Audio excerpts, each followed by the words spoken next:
From SwissWatchExpo, spotlight on the Omega Speedmaster models that made it to the moon. 51 years ago, NASA astronaut Buzz Aldrin stepped on the moon with his Omega Speedmaster. While the Speedy has been a notable and reliable chronograph even before then, it became an icon, a bestseller, and the Moonwatch. When NASA began their search for a reliable timepiece that astronauts can use in space, a number of watch companies heeded the call, but only the mighty Speedmaster passed. After a series of torturous tests done on the watches, the Omega Speedmaster became the official watch of NASA astronauts and remains so until today. Today, one will find a wide selection of watches under Omega's Moonwatch family. For Omega purists and history buffs, however, the only real Moonwatches are those that actually went to the moon. Which models are those, and which modern Moonwatches represent them best? Check out our quick guide to the original Moonwatches.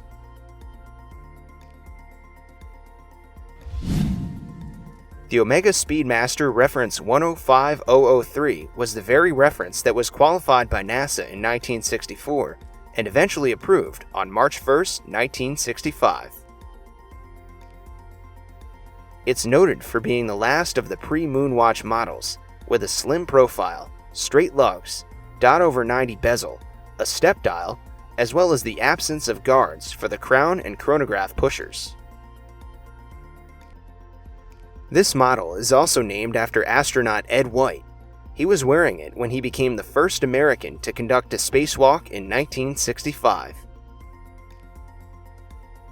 It eventually made its way on the moon when astronaut Eugene Cernan wore it during the Apollo 17 mission of 1972. Enjoying this video so far?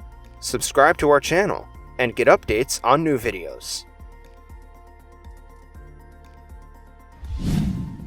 Now we get to the reference that turned the Speedmaster into the Moonwatch, the reference 105012, worn by the Apollo 11 astronauts. Neil Armstrong, the first man to step onto the moon, was also provided with this timepiece, but legend has it that it stayed on the board of the lunar module. It was Buzz Aldrin, who followed Armstrong on the moon's surface, who was wearing the 105012. In that moment, he made this reference the first watch on the moon. The 105012 was updated to a 42mm case versus its predecessor's 39.7mm, with an asymmetrical shape and crown and pusher guards that flow seamlessly into the lugs. The 105012 was also powered by Omega's famous caliber 321. Just like all the other pre-moon watches.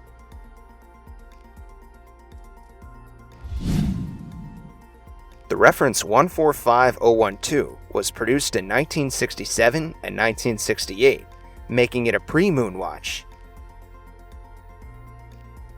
It was worn by astronauts more than any other Speedmaster, but it wasn't until the Apollo 14 mission that it made its way on the moon's surface on astronaut Alan Shepard's wrist. The 145012 is a slight upgrade to the 105012 with its taller caps and screwed-in pushers. It was also the last to use the renowned second-generation caliber 321 before it was revived by Omega in 2019.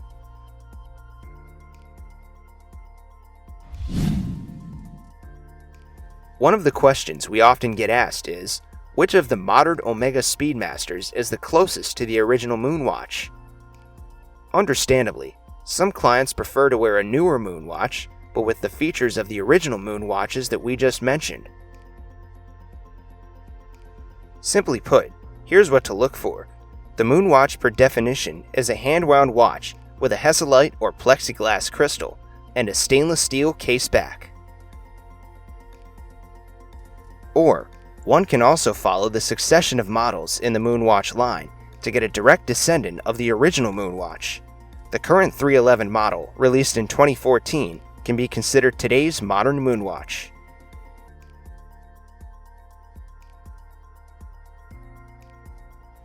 Of course, if heritage is of utmost importance to you, nothing will beat the original 105012 model.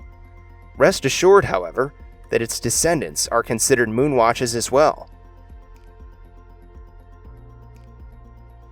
Want to learn more about Omega watches? Click on the upper right screen for our All About Omega playlist. Don't miss out, we launch 2 videos weekly on the best and the latest in watches. To get updates, subscribe to our YouTube channel.